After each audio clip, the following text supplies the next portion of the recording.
పాశ్చాత్య భాషలపై ఉన్న మోజుతో మాతృభాష అయిన తెలుగును నిర్లక్ష్యం చేయటం సరికాదని ప్రముఖ కవయిత్రి కాసర లక్ష్మీ సరోజారెడ్డి అభిప్రాయం వ్యక్తం చేశారు.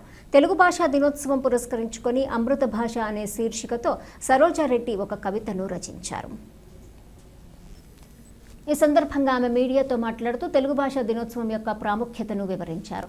అదేవిధంగా తెలుగు భాష యొక్క గొప్పతనాన్ని తెలియజేశారు. ఏ భాష అయినా నేర్చుకునే హక్కు ఉందని, కానీ మాతృభాష అయిన తెలుగును నిర్లక్ష్యం చేయకూడదని అభిప్రాయం వ్యక్తం చేశారు. ప్రతి ఒక్కరూ తెలుగు భాష యొక్క గొప్పతనాన్ని తెలుసుకోవాలని సరోజారెడ్డి విజ్ఞప్తి చేశారు. అదేవిధంగా అమృత భాష అనే శీర్షికతో రచించిన కవిత్వాన్ని వినిపించారు.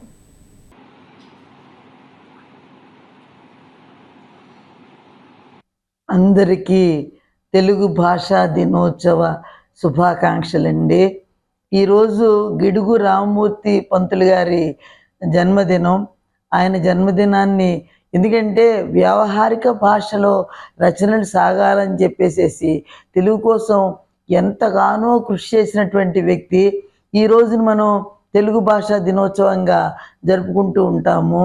ఇక్కడ మన వరాల తెలుగు, మన అమ్మ భాష, కమ్మనైనటువంటి తెలుగు భాష నేడు ఏవేవో రంగులు సంతరించుకుంటూ ఉంటుంది.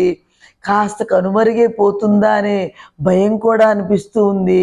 ఎందుకో తెలియదు, వింత పోకడలు వస్తూ ఉన్నాయి జనంలో కూడా. ఎందుకంటే ఎన్ని భాషలు నేర్చుకోవచ్చండి, కానీ ఎందుకు మరి ఇంగ్లీష్ వ్యామోహంలో ఇప్పుడు ఇంగ్లీష్ భాష నేర్చుకోవద్దు అని ఎవరు చెప్పరు. ఇంగ్లీష్ భాషే కాదండి, చాలా భాషలు కూడా మనం నేర్చుకోవచ్చు. అయితే మనం ఇక్కడ మన అమ్మ భాషని, అమ్మతనాన్ని నిర్లక్ష్యం చేయటం అనేది క్షమించరానటువంటి విషయం.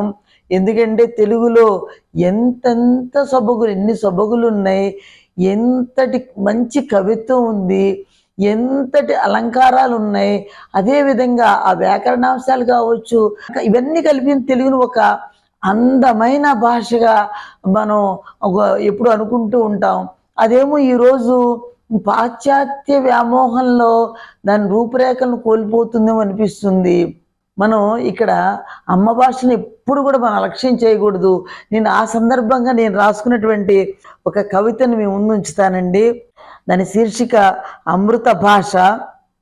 జాబిల్లి రాస్తున్నది ప్రణయ కావ్యం వెన్నెల భాషలో, మేఘమాలిక రచిస్తున్నది హరిత కావ్యం వాన భాషలో, దినకరుడు పఠిస్తున్నాడు గ్రీష్మ కావ్యాన్ని వెలుగుల భాషలో, గాలి అనువదిస్తోంది వసంత కావ్యాన్ని పరిమళాల భాషలో, మరి అమృతధారల్లో ఓలలాడించే అందాల నా తెలుగు భాష ఏది? రామప్ప గుడిమోమున నాగిని అయి నర్తిస్తుందా? భద్రాద్రి రామయ్య చిరునవ్వుల మాటున దాగుందా? గోదారి గలగల్లతో గొంతు కలిపి పాడుతుందా? కృష్ణమ్మ సరసన చేరి కనకదుర్గమ్మ ముక్కెర చూస్తుందా? ఆత్రేయపురం పోతరేకులకు కమ్మదనాన్ని అద్దుతుందా? కోనసీమ సోయగాలకు దిష్టి చుక్క పెడుతుందా?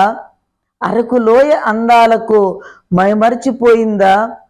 ద్వారకా తిరుమల గుడి గంటై మోగుతుందా?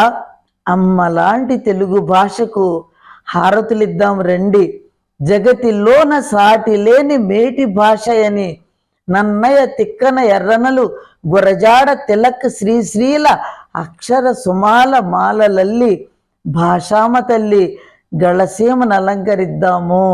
తెలుగు భాష కోసం అందరూ కూడా పాటుపడదామని చెప్పేసి తెలుగు ప్రేమికురాలిగా నేను ఒక విధంగా ఈరోజు మీ అందరికీ కూడా నేను వినతి చేస్తున్నానండి. నమస్కారములండి.